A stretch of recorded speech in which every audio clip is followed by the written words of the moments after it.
Hello there, my name is Jordan. You're listening to the Senshi Study, a podcast where I drag my friends in to watch, discuss, and analyze every magical girl anime to learn what it takes to become a magical girl. Class is now in session.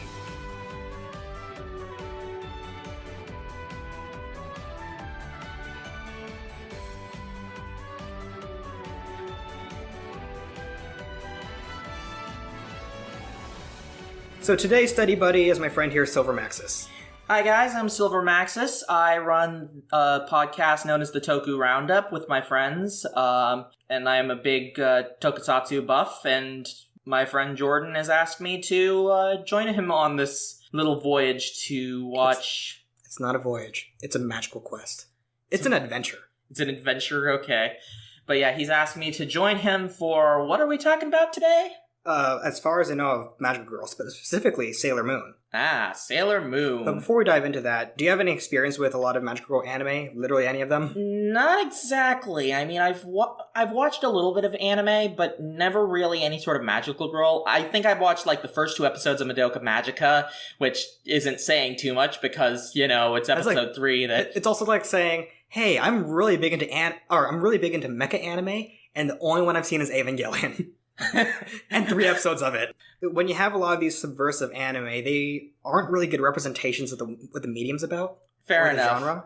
I think the closest thing, though, to magical girl anime I've ever gotten to is Miraculous Ladybug, which I personally really like it. It's just filled with that superhero cheese and stuff. Well, shows like Miraculous Ladybug, Star vs. the Forces of Evil, and Steven Universe are heavily inspired by anime and especially magical girls. Yeah, makes sense. So we talked about how we're going to start in with Sailor Moon, and I think this is a really big one because when you hear magical girls, you kind of expect this, right? Yeah, you definitely expect this sort of thing. It's definitely that Sailor Moon is one of the forefronts of shoujo heroes, kind of like how... When you think Japanese superheroes in anime or tokusatsu, the first thing you normally think of is Kamen Rider. Yep. So you got your Power Rangers, and you're thinking for your muscly dudes, you got your Gokus. Yeah, exactly. And you got your Narutos. So it's like Sailor Moon is kind of the trendsetter. Yeah. They were never the first of this genre, but they're the ones that really made it popular, especially in the West. Exactly.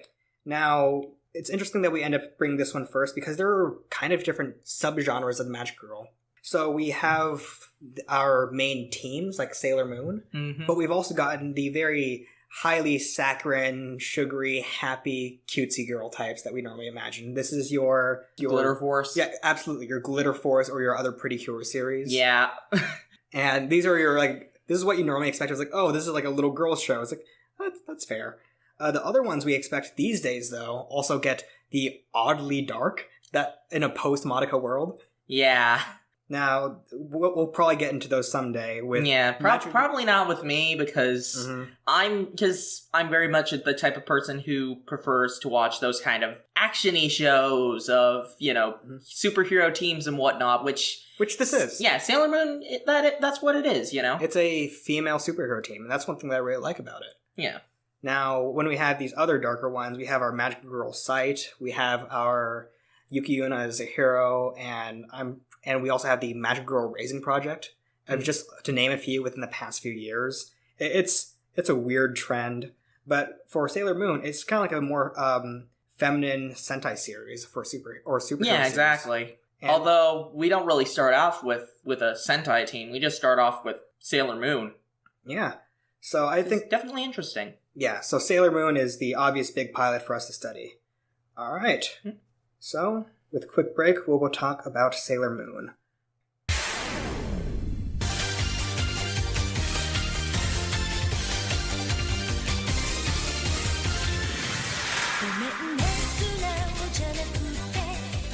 There are actually 3 ways to watch Sailor Moon. Oh yeah, there is. You can watch it subbed, which, is always the way. Well, not always the way to go, but sometimes it's the only way to go. So yeah, outside of subs, we also have 2 different dubs. There is the original in the 90s. Yep, by the unfortunately named Dick Entertainment. Yep. And we also have Viz Media, which is the more modern one. I think the earlier one in the 90s is a big example of localization, and we'll get into the topic of localization a lot more later. I guess there's kind of a 4th one, and that's the adaptation of Crystal. Oh, yeah, but we'll get to Sailor Moon Crystal eventually. That's another adventure for another time. Yeah. Okay, so without further ado, let's dive in. Yeah. Episode 1. I forget what the episode title is. It's Crybaby Usagi's Beautiful Transformation. Yeah. Crybaby Usagi's Beautiful Transformation. So we did say Usagi. Yes. And not Selena. Yeah, and so I think that's, if it's not obvious, we're going to be going through the Viz dub because I'm interested in seeing how they ended up modernizing it. And it's a little bit of this in-between of nostalgia and the original story anyways. Yeah. So it's interesting how it's going to feel. Yeah, it's definitely interesting going to the Viz media because, most people are used to hearing Selena and Mark and whatever the other characters are named, And first thing that happens when we start up the episode outside of Toei Animation, which we know for a lot of big hits. Yep. And after hearing that beautiful name Toei, we hear the even more beautiful theme song. Fighting evil by moonlight. But not that version. Wait, what? No, it's all subbed now. Sorry. Damn it. That sucks. They sang the whole song in Japanese because this is this is not a full adaptation, it's a translation. So, a bit of a shame there for wanting to just drink that nostalgia juice, but hey, it's still a beautiful theme and I dig it. It is really good. I will admit that, even though, I do like the English lyrics, even if it is really cheesy, but it's the kind of cheesy that sticks with you. Kind of like the original Pokemon theme. Yeah, we have to enjoy that 90s cheese. So, let's move on to the episode, Crybaby Usagi's Beautiful Transformation. God, that's a long title, but that happens a lot in these translations of, big title, subtitle. Well, it mainly has to do with how Japanese is read. Because with few characters, they can limit it down to how simply it is spoken. Yeah. Something that's super duper long could just be, 1 or 2 words. Not just audibly, but visually as well. A lot of the kanji makes it really concise. And I think it's because Japanese has a very large information density compared to English. Yeah. So we start off with our first look at Usagi, and she's late for school. Yep. So she ends up just waking up, panic, late for school. Her parents are just downstairs kind of expecting better. Yep. And she's just rushing out, and then she's already forgetting her lunch as her mother reminds her. And she forgot her toast. Yeah, so one thing that's really surprising to me is it should be an industry standard that an anime protagonist should leave home with toast. But no toast. Yeah, it's even Pop Team Epic did that, although then after she was running with her toast, she got hit by a truck. Not, the person from Pop Team Epic, not Usagi, because Usagi forgot her toast. That's a season 2 thing. Yeah. It's It's not. Yeah, exactly. But yeah, it's and you expect this sort of anime cliche from it, But I like the idea of coming out with toast and it getting more and more elaborate meals as you continue on in future episodes. Yeah, it's you get oh, here we have we have toast, and then it becomes a sandwich, and then a nice omelet, and then in the future a whole bowl of a nice lobster bisque with cream on top. I love the idea of these becoming fancy and more elaborate meals as she's just running out with a platter and everything. But unfortunately, she forgot her toast, so we can't have that. No, it's just not going to be a thing this time. God damn it, Usagi. This is already a very subversive anime. Yes, indeed. And it's weird, because it's the first anime. Well, not the first anime, but... You've heard it here first. Starting in the 90s, the very first anime was Sailor Moon. Don't at me. This is true. So she leaves home and sees a cat being beat up by children. What jerks? Who would beat up an innocent cat? What did they ever do to them? They're also really confusing jerks because after she tells them off, there's a Band-Aid on the cat. Yeah. These kids put a Band-Aid on the cat. It's okay, it's you beat the cat up, but you have the decency to put a Band-Aid on her head. Yeah. And then she removes the Band-Aid and then you see the crescent mark. And he's oh, a bald spot. Yeah. I have a personal headcanon that she tore off the Band-Aid so quickly that she made the bald spot waxing. Jeez. It's a waxing moon. Oh my god.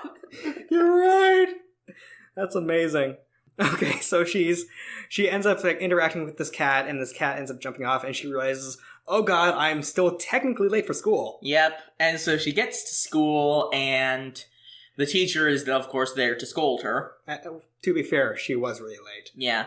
And then hands her test, in which Okay, this line just right here. Yeah. Either they spoke it wrong or we both simultaneously misheard it. But Usagi exclaims 3%. But it clearly says 30. Yeah, it's like, unless that test is out of 1,000, you did not get 3%. And even if you did, then like, because her two friends, Naru and Umino, come over, and they're like, and Umino's like, oh, I didn't try as hard, I was a little lazy with this, and he has a 95. Either that's really good, or if we're following Usagi's or if we're following the logic of this test being out of 1,000, he did terribly on it and got a 9.5%. Yeah, to be fair, 95 is a much higher quality F than 30%, or 30 points. Yeah, that's fair. I honestly think that she's just so bad at math that she just thought it was a 3. Yeah, probably, like, because we see later in the episode that her mom says it's a 30% when she said it was a 3%. So I'm willing to just think that she's just dumb at math. I would have loved it so much if the mother just screamed 30% and Usagi's just like, oh, 30. That's bigger than 3. Have you growing up, do you have people like Umino who's like, oh, I didn't try at all, but still got like 95? I was that person. Oh, I hate you. We're ending this. Oh, no. But so they end up discussing a little bit as friends do after school, and then her friend, was it Naru? Naru. Yeah, Naru talks about this superhero in town, Sailor V. Sailor V. And how she's this beautiful costume crime fighter who goes around town and works with the police. Yeah, that's kind of weird. It's like, yeah. An interesting thing about Sailor V is that she was actually the prequel to Sailor Moon. Yeah, she was part of a one-shot before Sailor Moon, and the writer was just like, this is dope, gonna write more of it, fans want more, I have an idea. Yep. Hold my beer, this is gonna be great. Jesus Christ. We're getting off topic here. Okay, so Sailor V. Sailor V, and apparently she stopped some jewel robbers. So. Yeah, and Naru's like, oh man, she stopped a whole bunch of jewel thieves, but I can imagine why they'd want to go steal jewels. They're so pretty. Which I'm just thinking like, okay, don't talk about how much you want to do crime for one. Yeah. And for two, we learned this later in the episode, her mother runs the jewel store. Yeah, it's like, you don't need to rob the store. You can just ask your mother. Exactly. So that's terribly concerning. Mm-hmm. And so they decide to go to the jewelry store for stuff. Oh, that's right. And then we cut to deep underground. Oh, yes. In generic dark lair number 394. Yeah. Just like, seriously, what is up with villains and having a dark lair? Can't you add a little bit of light to it? Yeah, it's oddly poorly lit, and I just imagine, like, outside of the light of the crystal ball, everybody stumbling around. Exactly. Everywhere is just black or some kind of shade of dark blue or dark purple. I think the only other light is, like, there's this weird statue of an anglerfish. Yeah, it's like, what? Okay. But yeah, we get introduced to our main villain, Queen Beryl. Yes. So there's, in this part right here, in this scene, there are a lot of special nouns being thrown, or a lot of proper nouns being thrown out. Yeah. So we learn about Queen Beryl, and she's trying to go find this silver crystal thing. Yes, the legendary silver crystal. The legendary me crystal. Yes, the legendary silver Maxis crystal. And she's there's this dark master or something. Yeah, it's like, this dark lord or whatever. Yes. Yeah. Apparently he's gonna bring balance to the Force or something like that. Yeah. And we have this guy, Jadeite. Which actually reminds me, again with the Force, very controversial, the last Jadeite. So she has this main general, Jadeite, as well, on top of our list of proper nouns, and she wants him to go find some other proper noun characters to go help gather human energy juice for their leader, because good old human energy. Because until they find the silver crystal, human energy juice will suffice. Yeah, it's like, if you can't find a real silver crystal, store-bought will do. Yeah, it's like, we're getting all Soylent Green in this thing. Yeah, so they're looking for that human juice. So where were we? I think now they go over to the jewelry store. Oh yeah, they go over to the jewelry. So they go over to the jewelry store. Mm-hmm. And Naru's mom is there, and it's like, everybody's like being like, oh, look at all these jewels, they're so pretty, and and she's got a megaphone and is doing some crazy Black Friday level, like, mobs around the store. Yeah, seriously, it's insane. Mm-hmm. Yeah, and then she ends up seeing Naro and Usagi, and then Usagi ends up finding these jewels she likes. It's like, oh, how much are these? I was like, well, they're on sale for, what was it, 500? 500,000 yen, but it'd be for 30,000. Yeah, and how much is that? That translates in real world American dollars. Yeah, so 500,000 would be you just divide by 100, so it'd be $5,000. Yeah. Well, technically it's a little bit more dodgy, but very roughly. Very roughly. And then so 30,000 is about $300 for something that's exactly. So $300. So she just screams like 30,000, and then that's like attracts over this huge Black Friday crowd over to her that just tramples her down. Yeah, it's like, but yeah, and yet Usagi does not have that kind of money because, well, she spent all her allowance already. To be fair, $300.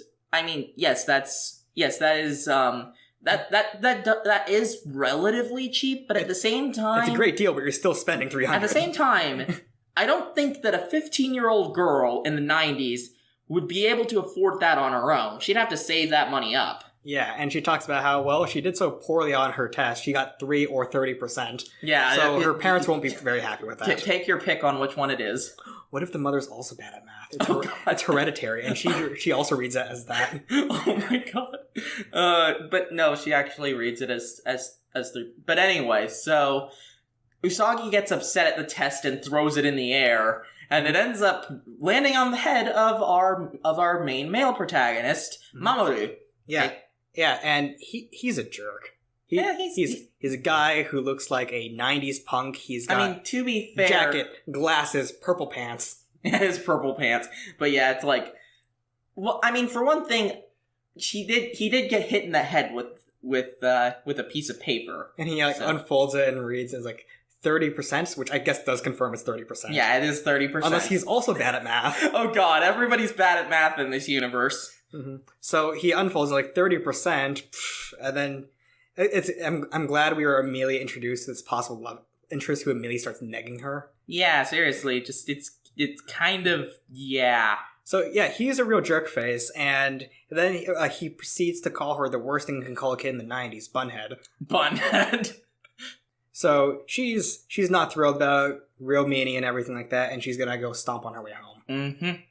And then I believe what happens next? I believe that we cut to her house, or yep, do we? Her house and her mother. Yep, her house and her mother. And yeah, and something that just was absolutely ridiculous that I saw in this part was that her mother's just holding this like spatula. She's wielding the spatula, and it's like, and she's holding it, and it seems like she's gonna whack her for it. I was almost expecting her to beat Usagi with that, because this was the 90s. It's like, Jesus Christ. Yeah. But she doesn't. She just gets real angry. She just throws her outside. Yeah. Which, to be fair, when I was 15, having to go outside would have been an actual punishment. Oh, jeez. But yeah, so Usagi's kicked outside, don't go home for a while, and then she gets harassed by her brother as well. Mm-hmm. Which, yeah, so he's being a real jerk, kicks her as well, which reminds me, like, I really like the voice acting in this dub. Yeah, it's pretty good voice acting, I'll admit. It feels modern because it is modern. Yeah, it's like, you know, I know that, like, back in, like, the 80s and 90s, like, the voice acting tended to be horrendous. I mean, I think the only real exception was Pokemon.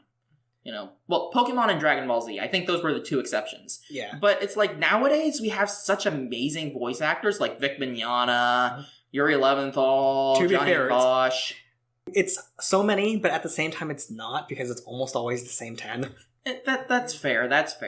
But at the same time, they're good. They're good. They're very good. We got quality. So yeah, and then we cut back to the jewelry store, and things are not going well there. Yeah, because these jewels are sucking all that human juice. Yeah, that human juice, you know. So all these people are starting to pass out and lose energy. Nara's looking at her mom, like, should we call the ambulance? Mm-hmm. And we get a dramatic turn. Mother, turns out, is one of these baddies right now. Mm-hmm. So yeah, which is pretty dark and something I actually kind of like, that we have relation to a relationship of the main character. Yeah. And in which they're trying to exploit that in some way. So it feels like this villain is very intimate, and I kind of like that. Yeah, and, well, one thing that happens is that is that we find out through dialogue that Naru's mom is actually locked in the basement. Yeah. We never see Naru's mom, but... She just lives there now. She just lives in the basement. Yeah, she's like, I got kidnapped and shoved into the basement. At first it was terrible, but then it started to become cozy. Oh my god. Anyways, and so we then cut to Usagi finally in her room, and she's like, oh, today was so terrible. I'm just gonna sleep it all off. Yeah. Which is, again, if I were 15, that'd be my solution again. Yeah, that's fair, but at the same time, you should be doing your homework, god dang it. Mm-hmm. There's a reason that she only got 30%. Or 3%. I think for now, we can probably confirm by now that it's 30. Yeah, it's probably 30. Okay, so she starts to fall asleep, take her daily naps, and then the window opens, and it's the cat. It's the cat. Yeah. How did the cat get in here? Bigger question, how did it close the window? I know, that's weird. It's like it just closed the window. Yeah. So that was surprising, and then she ends up being woken up by this cat, and it's a talking cat. It's a talking cat. A talking cat? Talking cat. A talking cat? Exactly. Oh. Was that a JonTron reference? Yes. Oh my god. Anyways, and apparently this cat basically says that Usagi needs to be this hero or something. Usagi just kind of is like... Uh-huh, yeah, totally. Yeah, she isn't convinced, but then the cat... It's just a dream. But then the cat gives her a pendant and tells her to say, Moon Prism Power, make up. But one thing I really love is the reasoning behind this, because she's like, oh, this will convince you. I, as a talking cat, will prove that this is not a dream by pulling out jewelry and giving it to you for free. That makes it more real. Yeah. Apparently that makes it more real. It doesn't. So then she copies the words, and bam, we have one of the most beautiful cinematic cells that they're going to repeat for the rest of the series. Yeah, just this transformation into Sailor Moon. Mm-hmm. So we get the beautiful transformation, as in the episode title. Yeah. And it's of Crybaby Usagi. Mm-hmm. And now she's transformed, beautiful superhero and everything like that. And it's like, okay, wow, weird costume and everything like that. And she's like, and you need to go stop the bad guys. And she's like, what? And then her buns go off. Yep. It's a bun alert. The bun radar, yeah. The bun radar. Yeah. So, like, they're in her hair buns, there are these little jewels right here. And you see them, they're, like, blinking with, like, glowing lights and these, like, little sound pulses you can see coming out of them. Mm-hmm. And as her spidey senses go off, she can hear Naru in trouble. Yeah, and so she goes to save Naru, because she's like, I have to save my friend, even if this is a dream. Yeah. I mean, being a superhero dream is pretty nice. But yeah, so she goes over to the jewelry store and sees that everybody here is kind of like passed out, and there's this evil woman who's currently choking Naru. Yeah. Naru's mom is choking Naru. Yeah, it's like, wow, they went there. Yeah, they did. Well, to be fair, it was a different time. Now the 90s, when it was okay to choke your children. Yeah. Yeah, exactly. And so Sailor Moon's doing her whole thing of, she's like, I'm Sailor Moon. In the name of the moon, I punish you. And then the villain just gives her this look of, what? Yeah, just like, who is this person? Like, they've only heard of Sailor V up to this point. Yeah. So we can only assume that hearing Sailor Moon for the first time is like, oh, I get it. This is the, like, knockoff Asylum version of Sailor V. Exactly, yeah. So, like, it was like, yeah, this is just some kind of joke. And to be fair, she does perform like a joke. Yeah, because it's like, she rises these people up like zombies, and they go to attack her. And it's like, But one of my favorite things is that you have these crowds of people who, like, go at her, and she dodges out of the way. But there's this one woman who strikes her with a broken bottle. Yeah, well... And I love this. Yeah, she tries to hit her with a broken bottle, and it's like... Just one side tries to tackle her, the other side tries to tackle her. One comes at her with a frickin' broken bottle. So I just imagine, like, when this bad guy makes this command, there are these people going after her, but one person in the background has a wine bottle, smashes it against the table, and it gets ready to shank her. That is hardcore. That is pretty hardcore. And I really hope that, like, drained minions for the rest of the series will always have, like, somewhere a broken bottle. Yeah, well, unfortunately, as we'll see in the next episode, that's not the case. But yeah, so she dodges the way out of this broken bottle, but now she's on the ground and she's beat up a little bit. And then there's a rose. Le Gasp, it's Cat Noir. It's the other one. Tuxedo Mask. Tuxedo Mask. And what does he say to her? He said, stop crying. Okay, and then she keeps crying. My God. And then, As she cries, the crying gets so loud that all the baddies have to cover their ears in pain. Because he says, "Stop crying. Crying will not solve anything." Preceded by her crying more and solving everything. Yeah, just okay, yeah. Ah, Tuxedo Mask. Our hero, ladies and gentlemen. Tuxedo Mask is so useless. And then he leaves. He just leaves. Yeah, and then... it's like, you didn't do anything. He gave some form of advice. Yeah, he didn't even hit with the rose. He missed. So then Luna ends up saying, "Say these words right here and you'll be granted great power," and whatever. Yeah, and basically it activates her finishing attack because she says Moon Tiara action. Yeah. And summons the Destructo Disc, basically. Yeah, so she uses the Destructo Disc, slices this enemy in half, problem solved, and the enemy just scatters into dust. Huh, anybody else reminded of Dragon Ball Z? Yeah, so she got Frieza right there. But then this dust, before we even have a chance to sweep it up, disappears. Yeah, it's like, well, that's convenient. It's really convenient. I like that a lot. Yeah. Okay, so that entire thing's wrapped up, and then we just go flash and Yep, we end off the episode with Usagi trying to sleep, and everybody's like, "Man, this dream that we all had together, it was so weird." You know, this dream that all of us simultaneously had when we woke up in the jewelry store. Yeah. Weird. It's so weird, you know? Nobody's mentioning that they all woke up in the jewelry store together with the same dream. Yeah, that's weird. Hint, if all of you experienced the same thing, it probably wasn't a dream. Or there's mass psychosis. Exactly. Like there's crazy hysteria coming out within the city. Yeah, and so, yeah, that was the first episode of Sailor Moon. So, what were your thoughts on it, Jordan? This is so silly and I love it so far. It's definitely very silly. Alright. Anyways, so, yeah, that was the first episode. Shall we move on to episode 2? Alright. Punish them. The House of Fortune is the Yoma Mansion. Jesus Christ, that's a long title. That is a very long title. Subtitle. Okay, so episode 2's title is Punish Them. The House of Fortune is the Yoma Mansion. Yep, the good old House of Fortune. Okay, we'll get into that later. Yeah, we will, definitely. So, we start off by seeing a lot of people at this fortune teller in an alley. Well, first off, we start off with a little bit of a recap by Usagi in this. Oh, that's right. She says, like, "I'm Sailor Moon, I'm 15, birthstone is a pearl." What else is there? Yeah, my zodiac sign is blah, blah, blah. My blood type is this. Yeah, it's like... Here's my address and my phone number. Here's my social security number. Yeah, seriously, it's like... Here's my padlock number for my locker. Here's my pin for my Okay, computer. I think that's a bit much, Jordan. Okay. So this is going to become a normal thing for the rest of the series. I hope not. Oh, I love it so much. It's classic. But we end up going to check out the fortune teller in an alley. And it's super popular. Yeah, it is. And Jada just is looking at this and he's like, "Foolish humans." Like, it's the most cliche thing that he can say, and he just says it. Yeah. Can we just talk about how Beryl and Jada are just checking this place out and how they're just looking at whatever's trending in the city right now? Yeah, it's like... She has this, like, odd 90s paranormal Twitter. Yeah, seriously. It's like, yeah, if Twitter existed at this time, it's like, I don't know, it's like freaking Ask Jeeves or something. So she asked Jeeves it. So she checks with her pals on AOL Messenger to see what's trending in the city.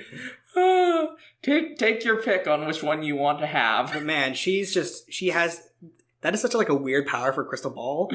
My special power for my Crystal Ball is... social media. What's trending right now? Oh my god. So it's that special section on YouTube or Twitter.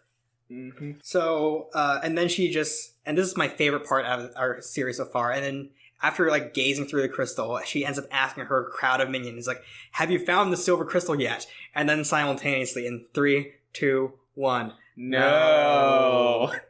It is the best thing ever. It's so good. Just imagine you're talking to somebody and it's like, "Hey, did you pick up the milk?"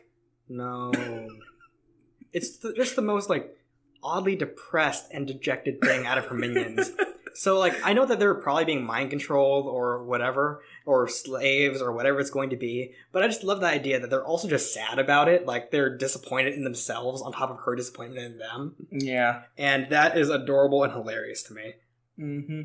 Okay, so after that, we end up going back to Usagi, being woken up by Luna. Yep, and her chicken alarm. Oh yeah, she has this adorable chicken alarm. and when Usagi realizes she's late, she's just like, Luna, why didn't you warn me? Yeah, why didn't you wake me earlier? And the look on Luna's face, she's just like, my God, do I really have to train this girl? Yeah, Luna is such a trooper. Yeah, hardcore. She is indeed a trooper. She's the real MVP here. Yep. All right, so she's late for school yet again and gets scolded by the teacher yet again. And then, and it's like, well, this time Umino is like, hi, Usagi! Yeah. Damn it, Umino. Who does that? Yeah. See somebody late for school, it's like, hi there! I mean, to be fair, I feel like that's something I would do. It's like, hi! That's fair. So both of them are scolded and kicked out of class for a bit. And then... Man, what is up with Usagi and getting kicked out of places? And then later on, we find out, when Umino's talking to Naru, that the good old Spiral Eyes here has a crush on Usagi. Yeah, so he said, like, oh, I didn't ask her out. And she's like, no, don't need to ask her out. You don't need to do that. And it's like, oh, and she's like being a real supportive friend by saying she won't say yes or something like that. Yeah. And he's like, oh, I just need to trick her. I'm like, oh, no, please don't do that. And then Naru is like, you need to go talk to a fortune teller. Yes, because when I need love advice, I go to the fortune teller. And then we get to the most sad and pathetic thing that we've seen Umino do thus far. Mm-hmm. He plays a dating game. Oh, I love it. Like, he plays a dating game on, like, some, game Sega Boy Gear Saturn. Yeah, the Sega Game Boy Saturn. It was the Sega Game Boy Saturn. Real popular in the 90s. Yeah, the Sega... Don't you mean the Sega Boy Gear Saturn? Mm-hmm. Or wait, no, that's the upgraded one, the Boy Gear Saturn. I was a bigger fan of the Neo Geo Wire. Neo Geo Wire. Boy. Neo Geo Wire boy. Mm-hmm. My sister was so much luckier though. She got the Neo Geo Wire boy color. Way better. We got Pokemon Red on that. It was dope. I mean, I got the Nintendo Switch Gear S. 360U plus. Exactly. I hate this. I love this. I hate this so much. I love this. Anyways. So, oh goodness. So, what was it? Oh yeah, so after Umino's told that he needs to go to the fortune teller, Usagi's the one who actually goes to the fortune teller first. Yeah, it's weird. It's like she's the one going to the fortune teller, but there's not that many people there. There's literally no line. Yeah, and it's weird because there was a big line before. And so when she asks what happens, it's like... there's this other place that opened across the street, the House of Fortune. Is the newest, hottest thing, so nobody wants this anymore. The good old House of 4chan. Yeah, we'll get into that why later. Yeah. So she ends up going to this guy, and when he actually does the fortune telling on her, at least it's free as far as I can tell. Yeah. But it's so boring. And it's just like it's saying, a guy has a crush on you. Mm-hmm. And I think that's one thing we'll get into. I really like how teen this is. Like, she's emotional, she's a crybaby, she has crushes, she cares about feelings. And that's something that I really like in comparison to a lot of these high school anime. So yeah, Usagi is told that a boy has a crush on her, and she's like, oh, I think I know who it is. And so she goes to this video game store. Yeah, she goes over, which is also like an arcade. Yeah, and we meet this guy, Motaki. And calling it now, Motaki's totally Jadeite. Or is it Motoki? Motaki. Motoki? Motaki. Okay. So she goes over to this arcade and sees this guy, blonde hair, real pretty, and you can see that she has like a slight crush on him. They're also currently featuring the new Sailor V game. Yeah, it's like, okay, I know that we haven't really had a specified amount of time for how long Sailor V's been in here, but she has a freaking video game. Could you imagine? Like let that sink in. That was fast. Yeah, it's Could you imagine it was like, oh, recently in Gotham there's a new Kid Crusader in town. By the way, there's a news version of Monopoly about him. Let's see. The Sailor V game, which looks like some kind of like weird mix between Mega Man and Donkey Kong. Yeah, it's like jump and shoot gal. Yep. Which I think is dope. I would have loved to play that in the 90s. Except it looks very low tech. It's super low tech. This is like 8-bit is generous. Yeah, it's like negative 5-bit. Way to use that arcade power. Yeah. But then we have Luna being like trying to lead Usagi out of there because it's like we need to go home and stuff. Yeah, and the guy's like, "Oh, I've seen this cat around here before." Yeah. And I was like, oh, just recognize him. And then one thing that I really like is like, yeah, I'll go show you how to go play the game. So he puts in a quarter, he touches her hand, and then he's like, oh man, this guy has like mad game about games. Yeah, seriously. Like, he plays games to get laid. He's crazy awesome. It's like if we could like, I mean, to be fair, both of us have significant others, so we don't really need to play games to be good. We just need to be good. No, I need to. Like, my partner's interested in me exclusively for my ability to play video games. You do realize that I'm going to tell them that you said that, right? That's fine. They know it. They know it? Okay. It's my most attractive feature. Anyway, so we then go back to the House of 4chan. Yeah, Umino. Yeah, well, yeah, no. Umino's there, but Usagi is planning on going there, but she's like, okay, and she uses her shoe as a coin, and she's like, should I go there? Heads, tails, heads I go, tails I don't. And then throws in there. It lands on Mamoru. What is up with things landing on his head? I want things to land on his head every episode until he's dead. Yeah, it's like, but a different object each time though. Like next time it's the lobster bisque. Absolutely, it's gonna be the lobster bisque eventually. One of these days she's gonna throw something back. He gets hit by this broken wine bottle because of villain attacks. No. I don't know, a cupcake another day. Just anything that's around, he's gonna get hit by. One time she throws her transformation device and it hits Mamoru, and so Mamoru becomes Sailor Mamoru. She throws Luna at him. Oh boy. But yeah, it's like... Yeah, he's not happy with this. Yeah. And he calls her bunhead again. And they're both furious. But after the whole interaction, she does walk away from the fortune. And that could be a good thing, because we see inside the House of 4chan, I mean, well, this person's doing legit magic, because it's like, she's making the cards float and stuff. Yeah, and she's doing all this for Umino.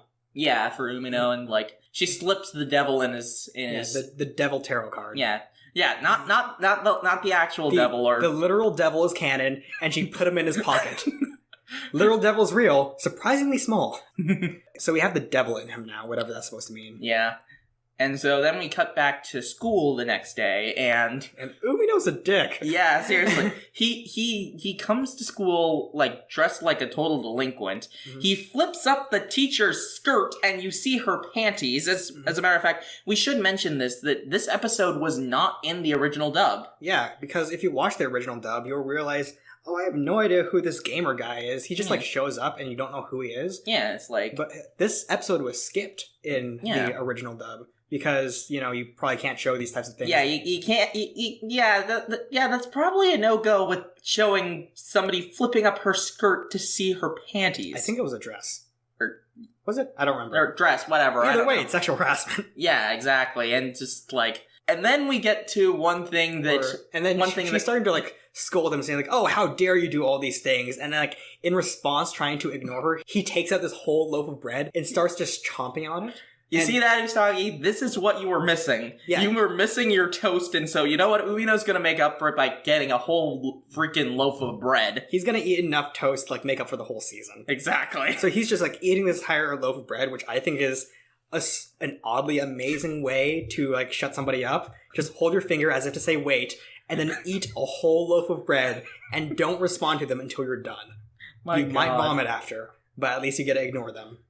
Okay, I'd like to see you eat a whole loaf of bread. I don't think I can do it. Way too much. That's crazy carb. I feel like this will be the 10,000 subscriber special. Jordan eats an entire entire loaf of bread. That is like the most boring subscriber special in the world. It's like, well, he eats bread. It's like, and it seems to be affecting all the boys in the school. Yeah. So when class starts, you have a bunch of these boys like giving some weird comments around to the teacher with some more sexual harassment because that's what she needed more of when she was already busy crying. Yeah, and then they throw rocks. They throw freaking rocks. Oh yeah, so all these boys, who the classmates do mention, were the ones who went to the 4chan house. Yeah, the House of 4chan. And that's the reason we end up calling it, because it turns all these boys into, like, these terrible monsters and these, sexual criminals. These horrible sexual criminals who throw rocks and eat bread. Yep, and they're all just, like, nerds who've gone too far. And then, like, Umino starts to, like, creep up against Usagi and, like, ask for a kiss, and she starts crying and everything like that. Yeah. They're just absolutely awful people. Yeah, it's like, yeah, something's definitely up, and so Luna's like, Usagi, something's definitely up. There is one tiny thing that reminds me a little bit of, like, Spider-Man 3 in this, because, like, I don't think we can, like, declare all this is not cool, right? Yeah. But, like, we can just describe all this as what they want to be or what they think is cool.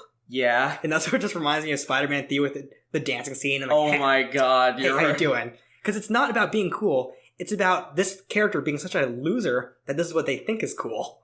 And being kind of a jerk. Oh, yeah. So they're just complete garbage people after going to the House of 4chan. So after Rock's sexual harassment, mean comments, I think it's about time to fix this. Yeah, so Usagi goes to the House of 4chan, and she forgets how to transform. Yeah, so... What? To be fair, she's only done it once. Okay, yeah, but at the same time, you should remember how to do... whatever. She's only done it once. I think we can let that go. But, alright, no. So you have Luna just giving the instructions again. It's like, oh, fine, here's how you do it.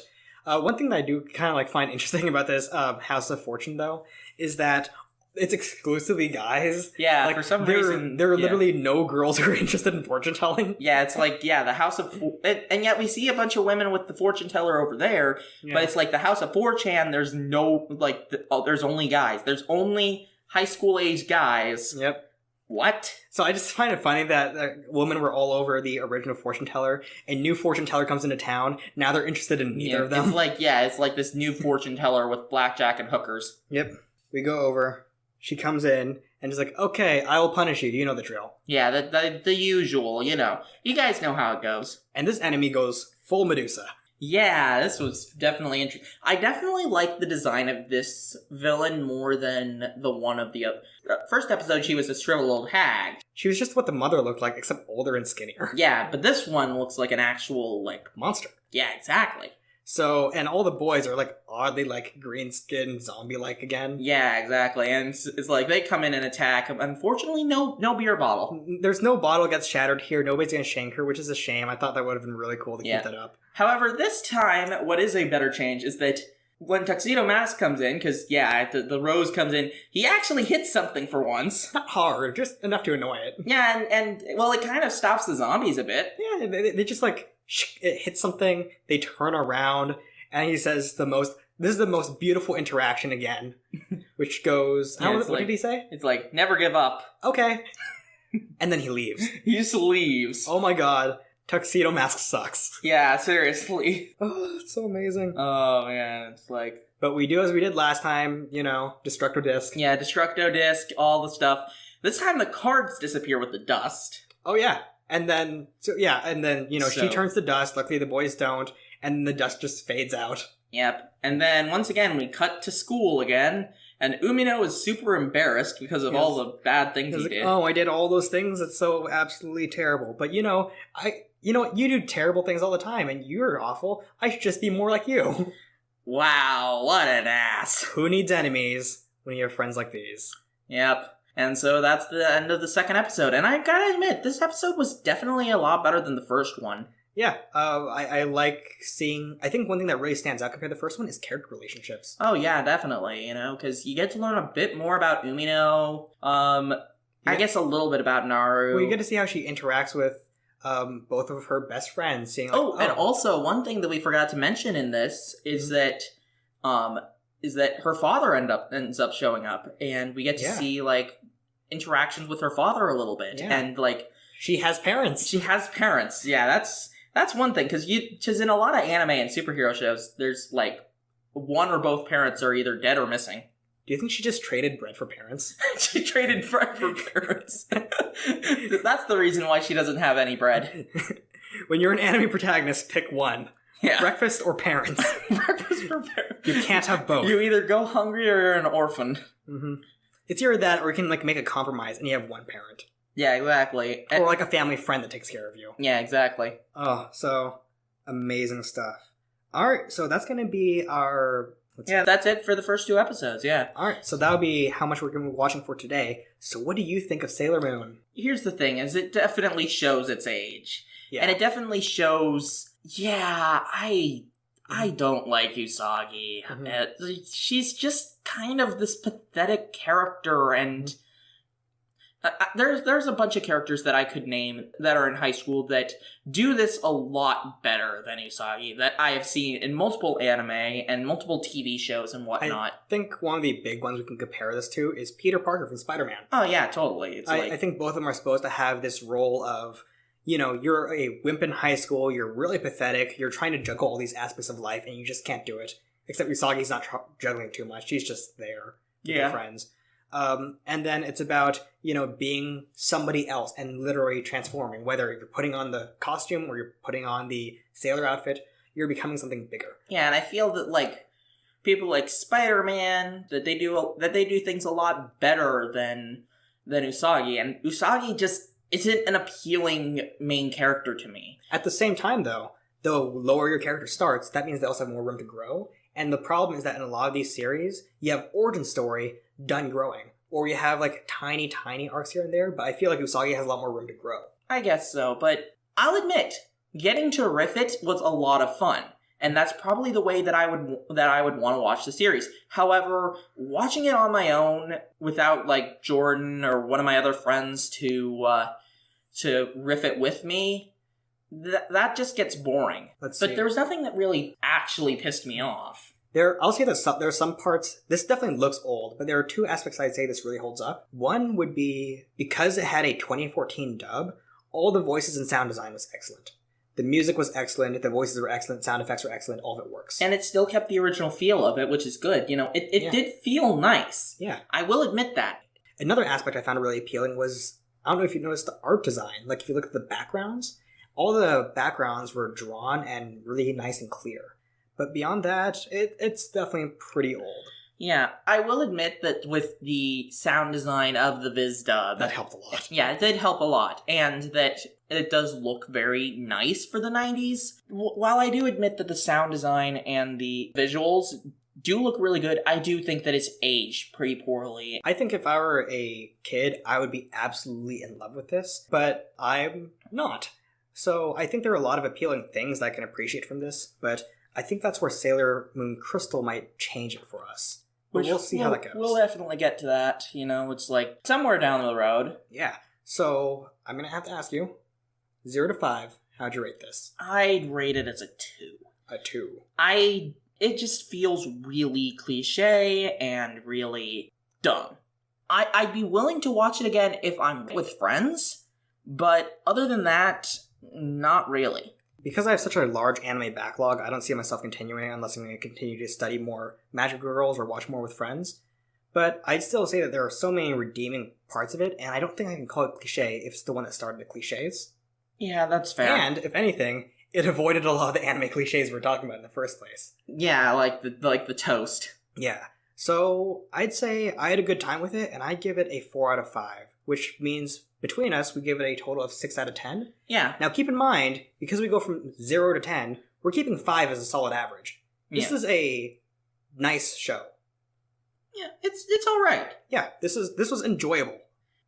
Okay, so now that we got those episodes out of the way, let's go talk about the study session. So, welcome to the study session, and this is where we're going to go find some aspect of anime or Magic Girls we observed, and really double down to actually discuss it. So what's our first topic for today? So today's assignment is going to be localization. And localization is a pretty big deal because the way you see Sailor Moon gives you pretty different shows based off of perspective and the way they chose to adapt it. Yeah, definitely. And I mean, we see this in a lot of anime when they bring it to the West, of whether it's subtle things like English dubbing or whatnot, or if it's more, more drastic. And this can happen with anime, it can happen with tokusatsu, it can happen with a lot of things that are brought over from country to country. The main thing about it is that America has different rules for television compared to Japan. And I think we mentioned it earlier with the information density as an example. What feels pretty natural to just say in Japanese will seem like these comically long titles over here. Yeah. So it's this big question of, do you shorten it or do you want to stay faithful to it? I remember in Pokemon, you normally have just a pun, which I'd imagine is also, these donuts are great. Jelly-filled is my favorite. Exactly. And saying, oh, I love this onigiri here. And a lot of kids in the 90s in America have no idea what onigiri is. Yeah. But I feel like with the jelly donut thing is that it does kind of lessen the value of some of the shows. It's like, with Pokemon, I mean, it would have been fine if they had just said it was Onigiri, They look like rice balls. That's fine. You can have it as rice balls. They really should have just said rice balls. Yeah, exactly. And it's like, on one hand, localization can go too far, and it can make the loss of the original value. Like, for example, with Yu-Gi-Oh! That a lot of character development was lost because of how certain characters and certain name changes. Like, that Slifer the Sky Dragon was originally named Osiris. It was supposed to be symbolic of Yu-Gi. Yeah. Or, well, Atem. Yeah. And Egyptian God King. Yeah, Egyptian God King. And how even in death that he's still kind of not at this godhood of, Osiris representing the fallen pharaohs. Mm-hmm. And so you change the name like that to Slifer for some dumb reason because of the executive producer of Yu-Gi-Oh! And Slifer no slifing. I love it so much. It definitely loses a lot of that value. Yeah, and there are a lot of times in which we can dumb down for the sake of accessibility, which is a really hit or miss thing. Back in the 90s, anime was like foreign and fancy and exotic, but these days, anime is just part of pop culture. Yeah. It's still not, oh, this is the big common thing all around, but meeting somebody who's watched anime, like, oh yeah, I've watched an episode of Attack on Titan, is pretty normal. Yeah. So I don't know if we need to localize as much as we needed to back then. I do feel like localization does need to be apparent, but it needs to actually work. And you need to figure it out. One of the main things that is talked about is humor, because humor is very subjective. And when you translate humor from Japan to America or America to Japan, a lot of things will be lost. Mm-hmm. One good example of this is one of my favorite shows of all time, Kamen Rider W. And in the first episode, when the main character is arguing with one of the side characters who's a cop, the cop superior comes by and he's like, "Boy, you two are fighting like a dog and a monkey." Now, to most Americans, that would be lost on us. That we would be like, shouldn't it be a cat and dog, compared to a dog and a monkey, because nobody will get that. Yeah.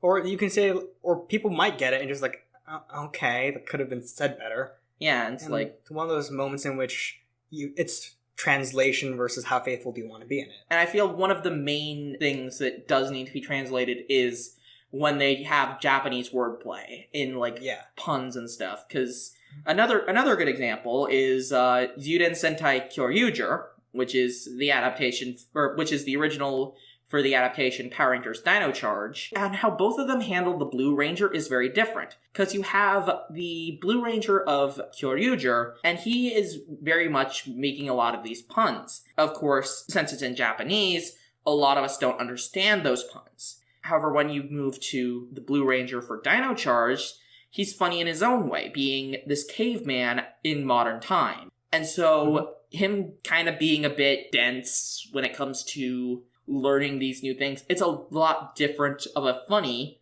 compared to the original Blue Ranger. Absolutely. I think other examples, you mentioned about wordplay and humor, and I think here's a really modern example of how this ends up working out, and it's My Hero Academia. Really? And there's the best boy Bakugo. When everybody's choosing their superhero names, he goes with like King, Murder, Destruction, or something like that. And one of the problems is that over in Japanese, it actually is a good melding of a bunch of words together, like with his own name, explosion, and kill. Yeah. But in America, he looks like this like uncreative edgelord over here, which is a real shame because he's actually an intelligent character, but we don't get to really reflect that because of the nature of translation. Yeah. And we are kind of afraid to change the names because the more changes to names and story we make, the more it deviates from its original source. Yeah, exactly. One of the main reasons that localization still affects the idea of magic girls today is because if you look on Netflix, we have Glitter Force. Oh, yes, Glitter Force. My friends will tell you about Glitter Force. Now, it's not my place to say if it's good or not without having watched it myself, and I will get there. It is a magic girl series. But hopefully not with me. I don't care. It's gonna be with somebody. But with Glitter Force, it's based off of one of the many, many, many Pretty Cure series. Yeah. And it was adapted by Netflix, and they changed... By Hayao Saban. Yep. And they ended up changing the theme song and changed its title, which are already some pretty big parts. Yeah. To make it's one of the very few times we actually get to see things be localized in the West today. So it's still relevant, and if we're going to get more Pretty Hero series, and I personally think we should have more localized Pretty Hero series. Yeah, it's like some of these shows, like for example, I had mentioned Kamen Rider and Super Sentai, Super Sentai, it is adapted as Power Rangers, and that's good, but it's fundamentally different. It is fundamentally different, and I would love to see the same thing happen with Kamen Rider, and it's only been done twice, and one of them to very negative reception. Yeah, so when we end up having our Magic Girl anime sent to the West, whether if we get to turn it into cartoons, or we just get to take the footage and turn it into our own American series, it's a pretty big deal on how we localize it. Do we want to keep the spirit alive and stay faithful to its original? Or do we want to make sure it appeals to a Western audience? Or do we want to make sure it fits in with a Western audience and just say, oh, they're not in Japan, they're in America right now, and everybody has American accents. So we have more Pretty Hero series that I would love to be on the way, because some of these are really appealing, and I think for young girls, they really should watch this. Growing up, we got 4Kids, and this deluge of shonen series, right? I mean, 4Kids isn't exactly the best way to get these. I mean, nowadays we have better distributors. I mean, arguably, a lot of people have issues with Crunchyroll, but I digress. But when you had 4Kids and Adult Swim having their anime with Toonami, it was a really big deal, because this is some of the only ways that some people got introduced to anime. 4Kids and Toonami, whether you love them or hate them, they were the perfect gateway for the 90s. Yeah. Do we need that gateway today, though, with Crunchyroll and easy internet access? It's a lot harder to say, but we still want these series in the West. This is something that I did go into with some friends on Discord. That one thing that I went over with my friends on Discord that I talked about is regarding with TV and it becoming slowly obsolete. And it being, more of a novelty type of thing compared to it being really important. Because nowadays we have all of these different streaming services, and it seems like a lot of TV is just kind of useless now. Yeah, back in the 90s, the only way to get anime was just you had to go find it from special traders who have their own fan dubs, or you watch, Toonami and 4Kids. And if you're a kid, you're not going to be spending a large amount of money to get these bootlegs and fan dubs. You're going to watch 4Kids, and that was the way to do it, and it worked. Yeah. And here's another thing to keep in mind for localization. If Pokemon wasn't localized the way it was, I don't think it would be the hit it was. Well, actually, that brings me to another point that I have, is that with localization, one of the things that definitely changed was the English dub, or that they did theme songs in the English dub. That's the thing that's lost today, outside of Glitter Force. Well, there are a few anime that still do it. Pokemon still does it, of course, but, they haven't really done well with those since Gen 3. That's a lie. I don't know if you've heard the Sun and Moon themes. They're incredible. As you mentioned, Glitter Force also is one. And then the only other one that comes to my mind is Cardfight Vanguard. Yeah, and I recall in that one, they translated, but they didn't make an original theme. Yeah, they didn't. Well, they did for some of the ending themes, but they never did it for original opening themes, and much to the detriment of it, because they sound kind of bad. Like happy cheesy bad? Yeah, happy Power cheesy of friendship, bad. let's do this bad? Yeah. Oh, I love it. But, it's definitely something that is very remiss, because, some of the songs are really good, stuff like the Yu-Gi-Oh! GX opening, and hell, even the original Yu-Gi-Oh! Brings a smile to my face. Yeah, it's time to do. So we want to go bring over a lot more Magic Girl series into the West, but how we want to localize it matters. Because if you look at Pokemon ends up having so many drastic changes. They made their own theme song with Jason Page, which ends up being one of the biggest hits ever. Yeah, it's like, whenever I'm at conventions, I always just try and sing the Pokemon theme song to see if anybody, And you're going to get, half the entire crowd is going to sing along and say, yes, we love this. And the other half is, oh god, I've heard too many nerds do this. And the other thing that was really important with the dub is how much they chose to really dive in and be weird with it. If you compare the Pokemon dub to the sub, they have massively different dialogue. The jokes are different, especially in the early seasons. And they have each title with a pun. Yeah, they have, very American puns with it. And even the names of every single character has changed. Well, almost every single character from Japanese to English is a straight up different name. You don't have your Satoshi or Kasumi or anything like that. Yeah. You've got Ash, Misty, Brock, etc. Yeah, and those being very common American English names made them so easy to remember. And having them in Japanese names, I don't think would have stuck as well as kids, especially without as much anime exposure as we do today. Yeah, I feel that in today's culture, you can get away with it. Yeah, because that was the 90s when it was a lot harder to access it. That was lightning in a bottle. But today, with Crunchyroll and the internet, anime is bigger, but I don't know if it's every kid knows anime and all the aspects of anime bigger. Yeah, so the big question that I have is, how far is too far with localization? Is there too far? Yeah, is there too far? Because what do you think, Jordan? I don't think there is, because if you think about things like Glitter Force, Zatch Bell, and Pokemon, they definitely worked and had their audiences. And we can go, be brutal against Glitter Force all we want right now, but it wasn't made for us. And if I were watching Zatch Bell or Pokemon or Yu-Gi-Oh! Today, and I never saw those shows before, I'd call them bad or stupid. But Glitter Force is something special that's being brought over here, and if it is to a new girls' audience, I'm really wondering how Glitter Force shows as a response to actual little girls, or even little boys. Yeah.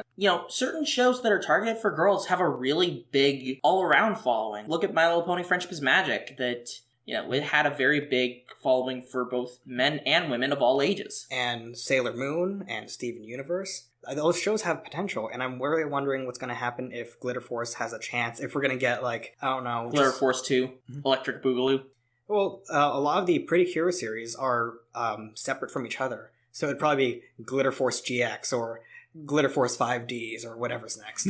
But I would love to see new seasons of Glitter Force, because I think Pretty Cure is a perfect series to translate and localize. Yeah. And that wraps things up. So Silver, any final thoughts? Overall, Sailor Moon is okay. Don't get me wrong, I am excited to see what happens with Usagi and in getting to meet the other Sailor Scouts. But Sailor Moon is fine. It's 90s nostalgia.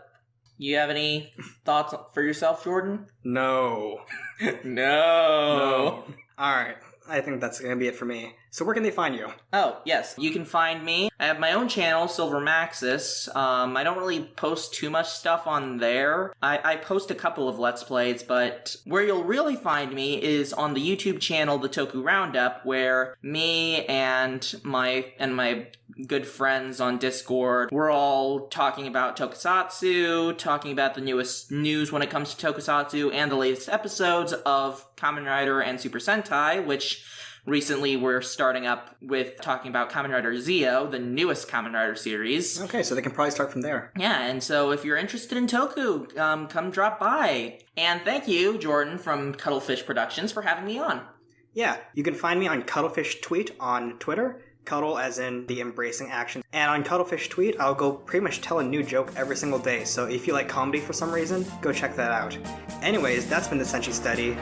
Class dismissed. Dragonite, Dragonite, Dragonite, tonight all of us will sing together like we're best of friends. Moonlight, starry skies, firebirds, tonight let's dance, everybody, until the sunrise.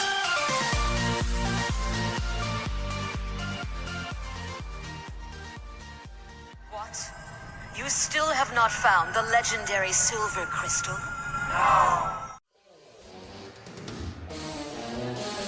Still here?